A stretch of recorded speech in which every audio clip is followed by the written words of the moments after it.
spins, Yeah. so we don't have to cut the pieces in the future. Like it's Okay. 40 minutes, 35 minutes, and then now this is the third part. And we kind of talking about different subjects. So we're Yeah. talking about the village itself, then we were talking about Mm-hmm. moving to Russia, Yeah. dollar versus ruble, and some medical system.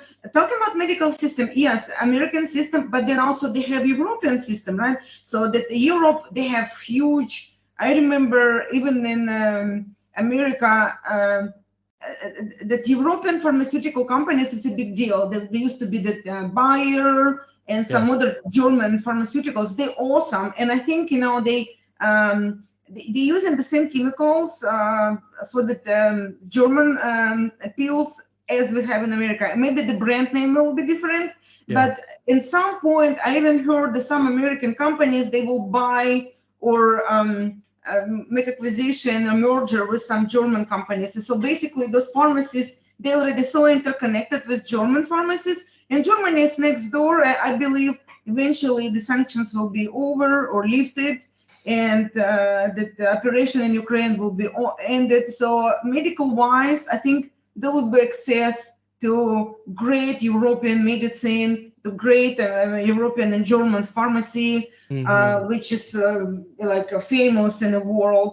Yeah. Even in Mexico right now, you can buy pharmacy. Pharmacy it will be saying made in Germany or by German. Yeah, Sales. France is also very popular. There's a lot France of too. medicines from France too. France as well. So, yeah, yeah, and again, but one thing is, again, I would not tell people to sort of bet that when the war ends, the sanctions either will go away. I don't really know if those things are necessarily connected. So, we can't. Again, I don't want to paint a picture as if the future of Russia is guaranteed because it's not. It really Yeah, isn't. you don't want to give them positive hope, like too much of hope of that's gonna end. But even if it not, if it not gonna happen, we're still gonna have like either parallel import, just like Russian. They can. The USSR used to produce their own all the medical stuff, all the pills and meds, everything was done locally. We Hmm. have a standard, like really high standards for the medicine. After that perestroika, of course, a lot of factories got closed, and a lot of the medicine kind of related. Basically, they did open market for Western companies, and that's Yeah. all. Everything came down to heel because as soon as the Western companies came on the market, they kind of push away some Russian manufacturers. But right now, I heard a lot of new pharmaceutical companies open up in St. Petersburg and Moscow. So AstraZeneca is in the market. I was surprised they're hiring people basically in Moscow. I was looking at job Yeah. market and I saw AstraZeneca and Johnson & Johnson is hiring people in Moscow office. Yeah, I think yeah. So a lot of companies have stayed. They've created their separate entity in Russia, and yeah, Burger King is still called Burger King. In fact, because McDonald's changed its name, KFC changed its name. Now everyone is betting is when is Burger King going to fall? The big three are the finally pressure. changing their name. So, but yeah, there's definitely to the So time. my point about the medicine, if people do worry about medicine, I think there will be, and look in America, a lot of medicine is coming from China. So a lot of medicine we get in America, it's made in China. And people even saying, a lot of American bloggers, they're talking about if any issues happened with the shipping containers, with the shipping or issue with China itself, we Yeah, like all our pills already made in China. So I think at this point, Russia may be, safer on the medical side. That's what I'm trying to kind of yeah. Well, little yeah. bit I mean, when it move the comes conversation about the pills and medicine. Well, yeah, when it comes to medicine, again, I'm not an expert, but the main thing is to just not have that moisture from the ocean and all that get in there. Because if you look at these container ships, a lot of times those containers get a lot of seawater on them and stuff, and so it just kind of depends. I don't see a huge problem with sending things as long as the packaging doesn't get sort of penetrated by the wetness, but you don't know. But it's Right. And still, then for the sake of the United States, it's very silly to make pills in China. I know everybody talking about it, but it's still all the myths we're getting out. They all made in China. People saying like, how long they're gonna be rely on China when something happens, they just get pissed off and say, "Oh, I'm not gonna send you any myths. What we're gonna do?" So, and Russia is relative close to China and relative close to other European countries. Even they don't maybe sell directly the pharmacy, but again, AstraZeneca headquarters is in Moscow, so I'm sure in AstraZeneca is one of the biggest pharmaceutical companies.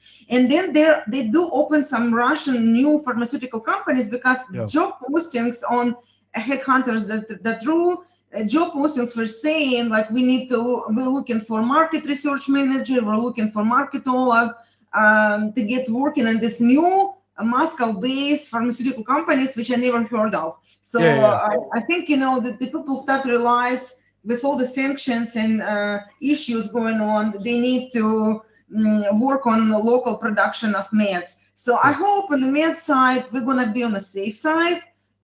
Maybe not right now, but in future it's gonna be like as I said, the import exchange, right? So the local what happened to Russia during the sanctions? Russians start to say, you know what?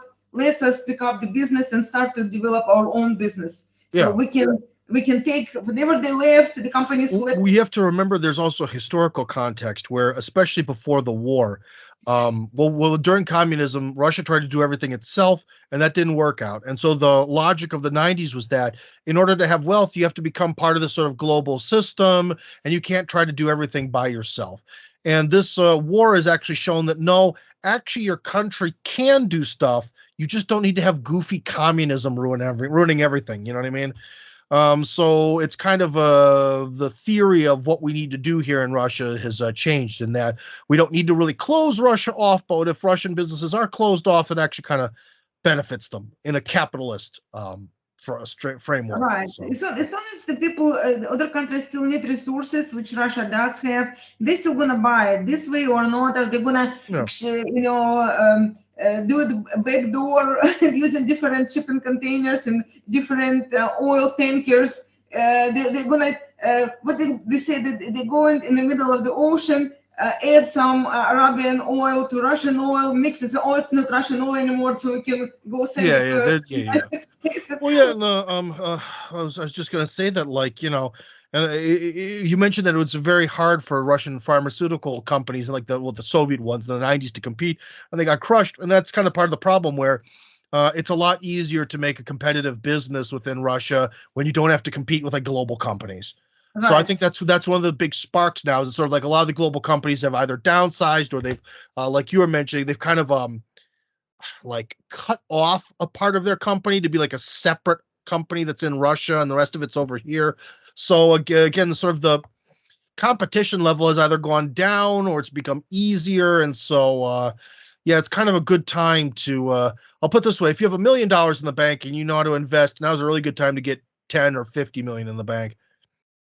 I totally agree. I think you have really good business set of mind, Mhm. and you can see the perspective of investment in Russia right away. And it's great because not everybody can see that. And I can see you have this clear picture. You not Yeah. like you living for a long time, and you kind of became like too grounded in Russia, so you don't see the global picture. Absolutely not. I appreciate and I Uh, admire your open mind and kind of situation. And vision that you can see what's going on globally and you can see how the global situation and political kind of situation can help people to invest in Russia and make the business here flourish and basically better business ground and advantages right now from the current situation. So I appreciate it. You Well, yeah, basically well, I can tell saying you what why. I'm I don't looking want to for. make it seem like, trust me, I've had a few business related projects. I'm definitely not broke, but I'm definitely not a very successful businessman. So, thank you. But your flattery might be a little bit early, in my life. But yeah, I could just say that as someone who's from the United States, I heard a lot over the years about how we need to have lower taxes and smaller government and this that. And essentially, in Russia, we're living the Republican dream right now because the government isn't small, but it leaves you the hell alone. As long as you kind of sort of pay taxes, which is easier to do in Russia, it's a lot more bureaucratically easier to do that here. as long as you kind of sort of pay taxes, they just don't care. And it's amazing. It really is. And the low taxes and keeping your money for yourself is also amazing. So we're, like I said, the Republican dream, we're living it. So that's kind of where my perspective comes from. So. And looking at what happened in the United States right now, and this whole year coming to election situation, nobody knows what's going to happen. It's kind of hard to believe. Then the election system kind of show us it's kind of broken. Some people still believe we can vote the right people in office. I don't see it.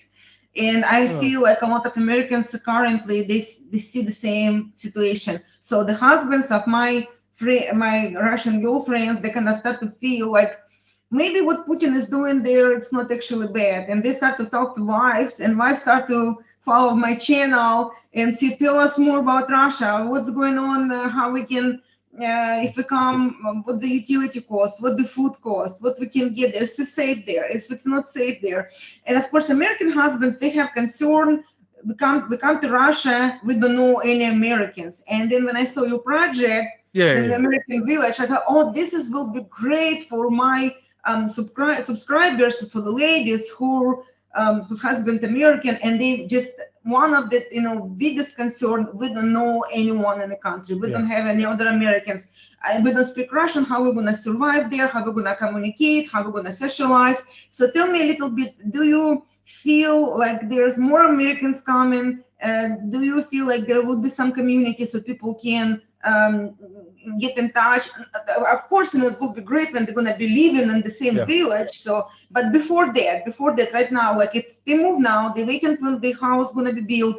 Will they have any opportunity to meet other people, to talk? I mean, there's plenty of people around. I mean, if you look on my Telegram channel there, where a lot of this gets discussed, or even on the American Villages channel, there's a lot of both foreign people who are here and Russians who want to like make new friends and stuff. So well, the one problem is though, to express to your audience is I'm a little bit of a strange guy in the sense that I really don't need much human contact. You could lock me alone in a bunker and I'd be just fine by myself. That's the kind of guy I am. But I understand that most people are not that way. And that's another reason why we kind of wanted to cluster people together in one little sort of location. So at least you'll have, depending on the final size of these different villages, so at least have like, I don't know, 10 or 20 neighbors who have this sort of similar background to you. So there'll be someone to celebrate Thanksgiving and 4th of July with and all that stuff. So yeah, I think it's not a hard problem. And especially anything near a major city, like Moscow, there's plenty of Americans there. All right. So one more question, which I want to come back to. We were talking about the retirement funds. Like I said, there's two groups of people. So one group, the husband's already retired, or they about to retire in the near future, and I have some ladies whose husband's relatively young. So they think, but they want to move out because of the children. So they're afraid, they live in some liberal states like California, the kids getting brainwashed in school. So the girls, the ladies start to worry about the children. So they want to come back home knowing that, brainwashing is not happening in that kind of way in Russian schools. The husband's supposed to work because they're not really near the retirement yet. What do you think if Americans come here? I see a lot of Americans became bloggers right away. Just every single channel on the internet is some American blogger. And there was one. Those channels don't make much money. Right. So I'm talking to them. I said, do you do anything else? So sometimes they have like live streams. In a live stream, I asked them questions. So one of the channel I did ask, I said, so you blogger, how long you been in Russia? He said about 10 years. And I said, well, do you do anything else except the channel? Because what's your job? I'm a blogger. I said, oh, so 10 years you just doing this blogging stuff. Anything else you can do or you plan to do, or any other job you feel like you can fit in, or maybe start a business or anything? And I said, so what about you, wife? So wife is Russian wife is working, and he's just blogging. And then I see like that is a quick path to divorce. That is, he's already, I'll put it this way. He's already being taken from his cell to the firing squad to get divorced. I can't believe she stayed. One thing as a Russian woman, you'll probably be offended, but there's one thing: Russian women, if you don't work, you're on the On the I don't know curve. what to call it in English. You're on the pile of garbage. You're done. On the curve. So does he So make Russia is any? Does that guy make any money with all this blogging? Any?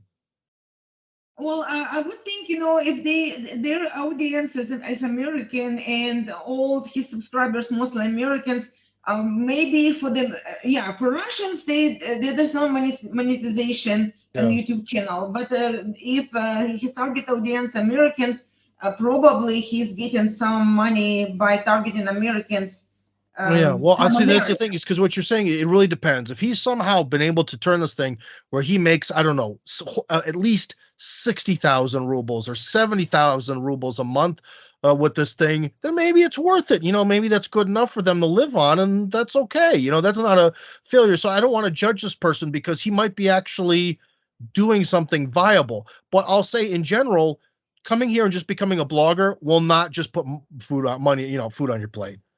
Like All right, so you have to really get like a decent deal with someone major. It's not a very reliable career path. I totally agree. So that's why I start to ask them, Yeah. like, do you do anything else, or you plan to do anything else, and except the blogging? Let's say tomorrow you something happened, and or maybe Russia closed YouTube channel, or YouTube Yeah. channel said like we're gonna put sanctions on Russia, and Facebook and Instagram, right? You only can open it up Or with like me, the second VPN. the war started, my first YouTube channel for my travel videos gone forever. Oh my gosh! So Yeah. you got the strike by YouTube, I and had to restart with a new you had to channel. completely restart the channel. Yeah, That's yeah. why. So you had more subscribers than currently, right? So Well, especially in English, and now with the whole thing with the way the algorithm works, it's ironic. That's the same channel with the same content. The Russian language version got 130,000 subscribers over 1 year. The English version got 4,000. oh my gosh, and that's because the algorithm. And Yeah, of course, then for Russian subscribers, you get nothing because monetization is closed for yeah. Russian audience. That's okay. I work on a lot of donations and stuff and projects and all that stuff. So All right. I do fairly well in the grand scheme of things. But it has I have never the entire time I did YouTube back when it was a young thing in Russia. I've made $200 over whatever 10 years of working on YouTube. I've never made any money off of it. All from donations, opportunities, other stuff. So yeah, my point I was trying to make that when the people come and they're not retire age yet, you need to think about what kind of job they can Yeah. do, except blogging, because it's just kind of getting ridiculous because everyone is either just moved to Russia or went one visiting trip, they're already blogging about the whole Russian Well, it's stuff. good that one thing. It's good that people come here and they get excited about this stuff, and they kind of want to. They're having this really unique life experience. They want to share this. Trust me, when I first started living in Kazakhstan, and like the first 2 or 3 years when I lived in Moscow, I was kind of doing the same thing just because that's what I felt. But now everything here is normal and a little boring. But I just have to tell people that one of the things is for men. Okay, so this is about the man who has to go out and make money. Is if you want to move to Russia, you have to become aggressive. If you are not aggressive, you will never make it here, especially men, because I meet so many people who will say they want to come to Russia, and they're so vyalia. What's that in English? Like we limp wristed. Like like if you come here, you have to be like, I will learn Beta, this beta language. man, beta man, Yeah, yeah, like a the beta beta. males, yes. You have to come here and you will learn the language, you will get a job, and you will fight. If you don't come here thinking it's like American football. When the ball's bouncing on the ground, you have to be the first to grab it and pull it to your chest so no one rips it away. That's the attitude you have to have when you come here. There's a life bouncing on the ground. You have to jump on it and grab it because it's hard. And some people they just don't do it, and then they get divorced. I know a lot of divorced foreigners here.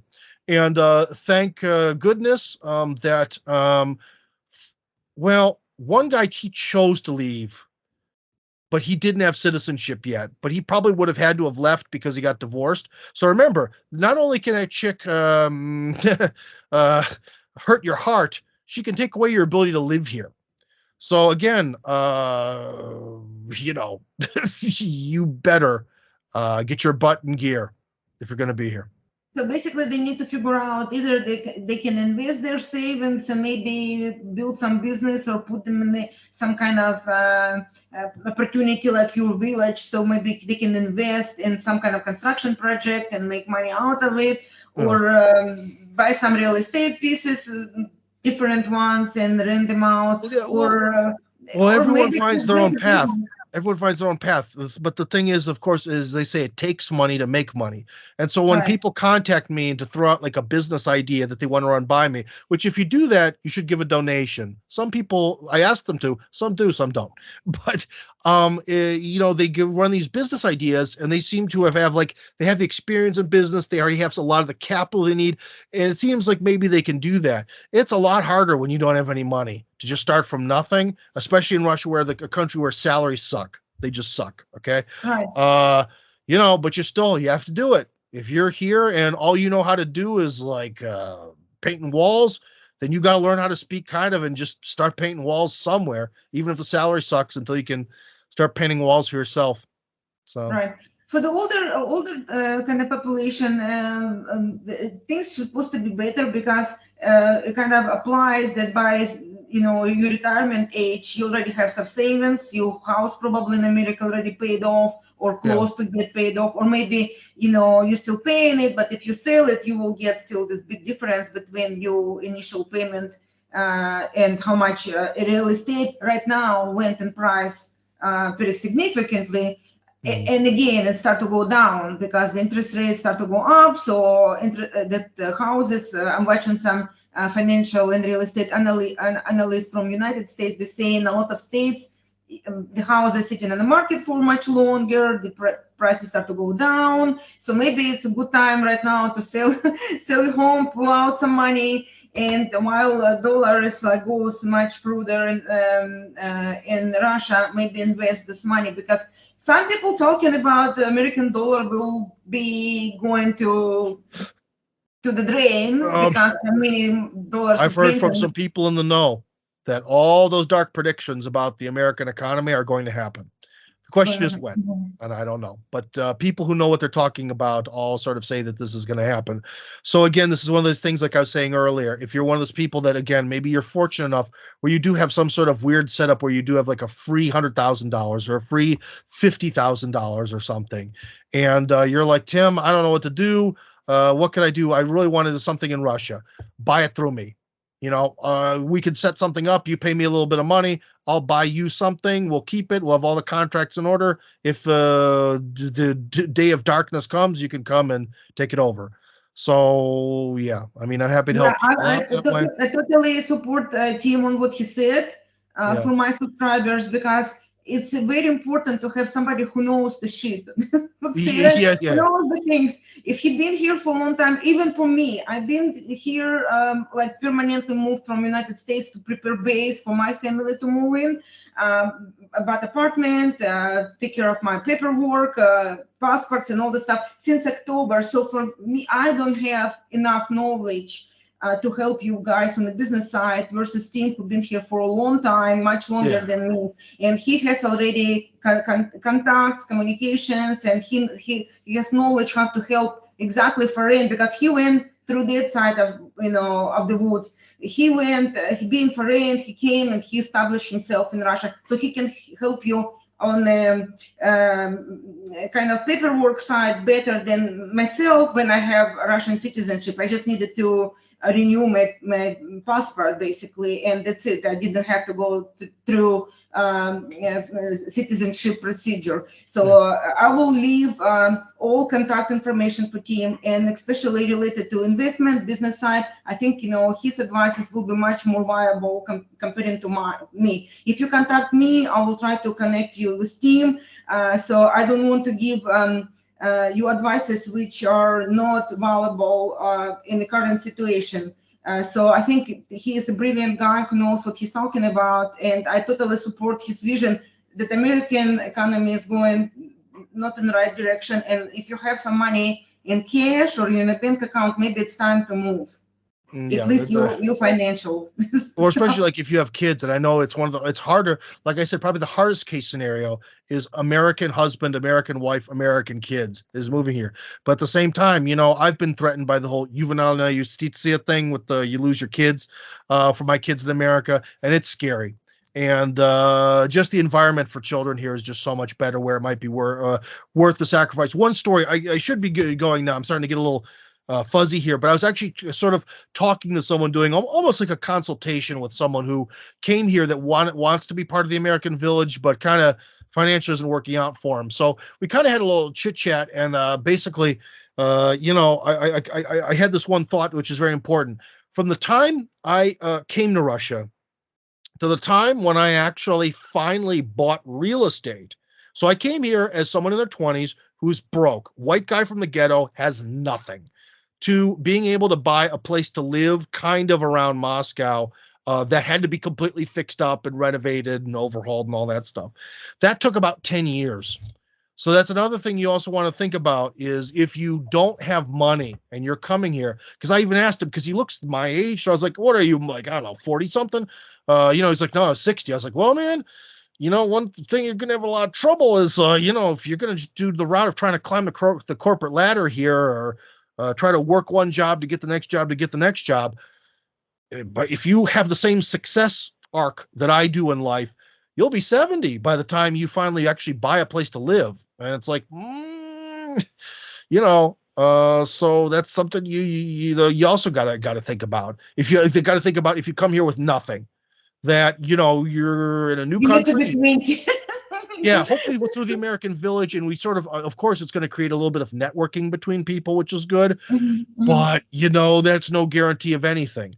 And another thing I can tell you is, one of the reasons why this project is, I know what it's like to be in a foreign country and have children and have absolutely no roof to put over your kid's head. Right. It's not fun.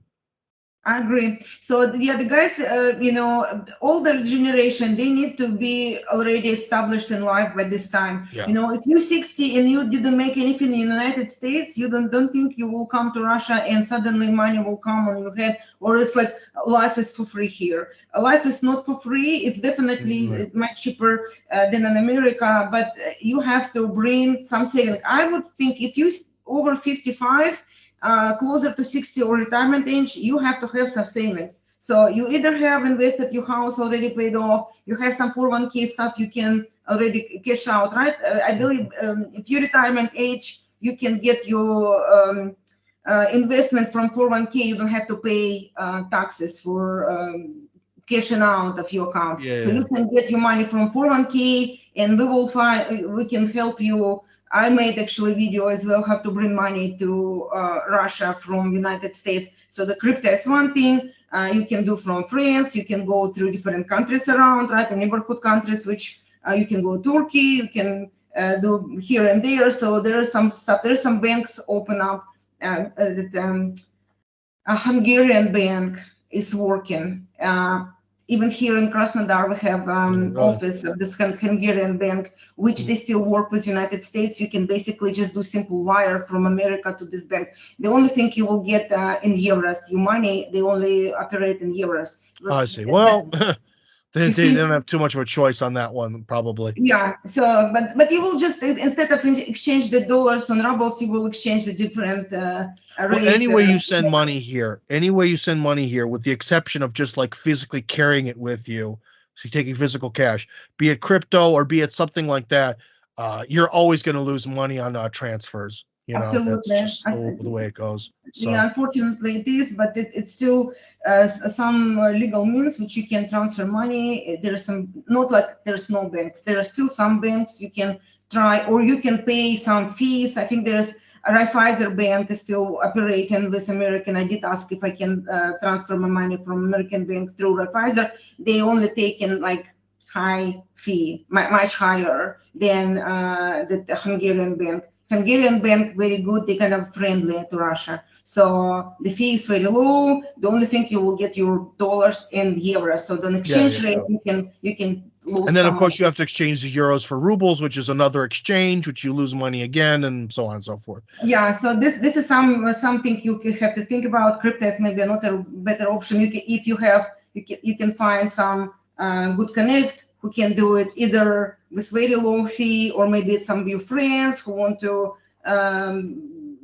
get some dollars and they need it for their business, so they can do it for free, but you have to have connection. So I would say try to reach to somebody like Tim, who been in country for a long time, who can maybe refer you to other people. I can refer you if you need to transfer money through crypto, or video about the bank. I already made that video, explain what kind of bank, how the transactions work. But Tim is right, you're gonna still lose money. But if you sit there on your dollars, you may lose dollars completely. So maybe better to move now and try to get something tangible, like real estate, land, house, something like that. So I really appreciate your interview, team. I think like we spent over an hour and a half. So you're gonna receive 3 pieces of video. So Fantastic. you have to cut them. I'm trying to make our life easier, so we don't have to edit and cut them in pieces. So they were like particular subjects. Only one thing I wanted to mention. I saw your last video, or one of the last videos. There was a live stream with another American guy. I think he's in America, and you were talking to him about like the whole Russian history and a lot of things. And don't get offended. It's like I know, I understand your point of view. I just wanted to give you maybe a little bit different glance on this particular issue. You were saying that Russians don't want to accept, and they lost the Cold War. You were saying that Americans, they do accept they lost the Vietnam War, but Russians don't want to accept they lost. You said that, right? Like that. Well, yeah, both Americans have made all sorts of excuses as to why. So, like a lot of people, they can't accept that the United States lost Vietnam, and Russians can't accept they lost the Cold War. Right. So I heard that, and I just wanted to give you perspective why Russians do that. And the only reason is, and it maybe sounds silly, but it's how the real Russian think. So basically, in the Russian mind, like if it's a war, like a Vietnam War, it's a war. It's like you go to the field, you fight. The Cold War, there was no real war. There was no war. So the Russians feel like they got cheated, they got conned.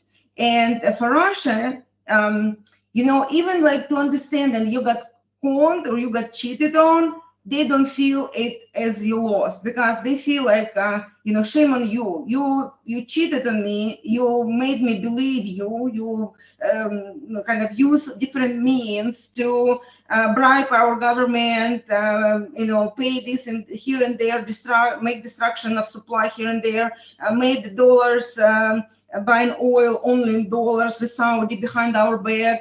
So the ruble, the price in rubles became oil became very cheap, and they cut Soviet Union into this Afghan war, it was a coup by American government, just like they did in Ukraine. So there's a lot of this yellow revolution all over the world, which they kind of, Russia by agreement with this country had to move in, and then we moved in Afghanistan to help them, and we find out we're not fighting with those the tribals. It's actually America already established whole base there with Osama bin Laden and put them a lot of equipment. So basically, Russia was not fighting and helping the rebels, the real government against the rebels. Basically, it was war, just like in Vietnam, against America. So, and then all the behind the back deal with Saudi to get their oil paid in dollars versus rubles. So, and then of course, where the Gorbachev lived after the perestroika. Gorbachev lived in the United States. Where the son of Nikita Khrushchev lived, he lived in the United States. The whole plan of all in Dallas. Yeah, but all that stuff it doesn't matter. It doesn't matter whether the other team scores a touchdown, or they kick a field goal, or they get a safety. You lost. You feel that way. And Russians again, if somebody Well, cheat then on that's me, very dangerous for the future of I Russia. know, I Because if know, Russians will not understand why they lost, which are all soft power, trickery, and all this stuff, then they're doomed to repeat the same I mistakes. know. So that And we never had, but the reason they're not accepting it, ego. It's ego. in their mind, in our mind, all the secret societies, all the government, deep state stuff, we like about it. We're fighting honestly. So if you con us by bravery, so all kind of like deep Mm. state intrigues, we don't consider it as to be like a pure lose, because if you won over us by cheating, then you the cheater and still shame Well, on you.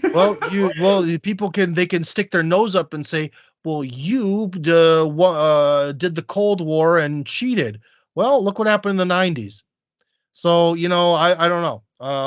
But Yeah, the but opposite is now happening because with the war in Ukraine, Russia is winning because this is a war of fist to face. yes, Russia's And always when good reality with comes fighting. knocking, it's going in Russia's favor. So, Russia's always good in fight, and it should be direct, honest fight. yeah. Not all these intrigues with you, like United Kingdoms. They're going behind the back. They promise you one thing, they do a different thing. They bribe here, they bribe there. They made the coup in Ukraine, they made the coup in Afghanistan. So they're making all this kind of coups back and forth, Hmm. overthrowing the governments. And Russia is always behind. Yeah, we never had this good, that. Machiavellian or Jesuit intrigues. So Russians never been good in that Jesuit intrigue stuff, unfortunately. So maybe we need to learn something out of it. And I think Putin does that. He became really like wise, political wise. He became much smarter.